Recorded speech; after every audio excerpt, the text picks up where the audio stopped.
Hi, I'm Abby with Potential Movement Bodyworks, and today I'm going to show you a few self-myofascial release and stretches that you can do at home for the pecs and the lats using just a ball and the wall.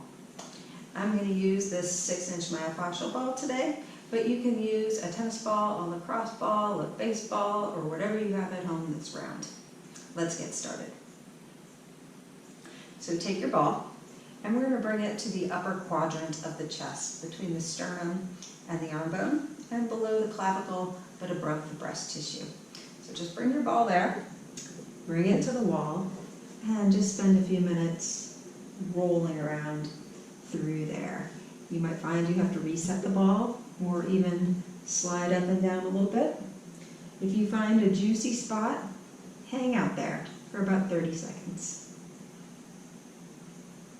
From here, we're going to roll into the lat muscle. To do that, just bring your arm up and roll forward a little bit until the ball is in contact with the edge of the scapula. That's that large dinner-sized plate on the back of the rib cage. It's usually a nice tender spot, and we're just going to roll up and down on the edge of the rib cage and the back side of the armpit. You can even come up into the back side of the arm and the tricep. That's a continuation of the same fascia line, and you can oftentimes get a good stretch through there. You can also roll back onto the scapula a little bit, or forward. Just be mindful that you're not pressing into any of the delicate structures in the middle of the armpit. Stay on the large musculature of the lats on the back side of the armpit and the edge of the rib cage. Okay. Once again, if you find any juicy spots, I've got one right here. Hang out there for about 30 seconds. All right, moving into some stretches. Set the ball aside and come to the wall. We're going to start by putting our arm at about 90 degrees out to the side, and then bring it a little bit up, even as far as 45 degrees. I find this higher position easier to keep the shoulder in a safe position.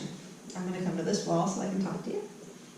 So I'm going to come to 90 and then bring my arm up to about 45 degrees, and I'm going to turn my rib cage away from the arm, keeping in mind that I don't want to let this ball socket dive down. Keep that shoulder open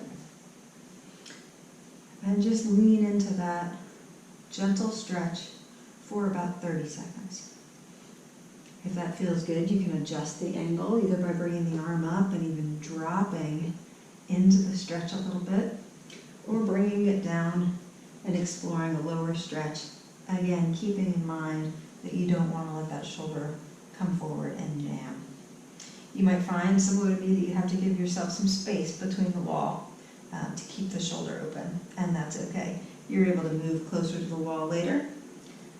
You can do that. For the lats, we're going to come into a modified downward dog on the wall. So bring your elbows to the wall, and then just let your chest and your rib cage drop between your arm bones and your shoulder blades. So your shoulder blades should wrap around onto your back, or we should at least be striving for that. So allow the hips to hinge back, rib cage dropped below or between the arm bones, and the shoulder blades start their journey towards each other on the back. From here, make sure that you don't have an excessive curve in your low back. So tuck the tailbone under, drawing the belly in to access the lower part of the lats and to protect your low back. You can even waggle a little bit. Take a few breaths here and drop into the pose, again letting the rib cage drop between the arm bones. Hang out there for about 30 seconds. I like to do about 3 rounds of that set, as it gives us an opportunity to soften the muscles and sink into it a little bit deeper with each round. So try them out, let me know what you think, and I'll see you again soon.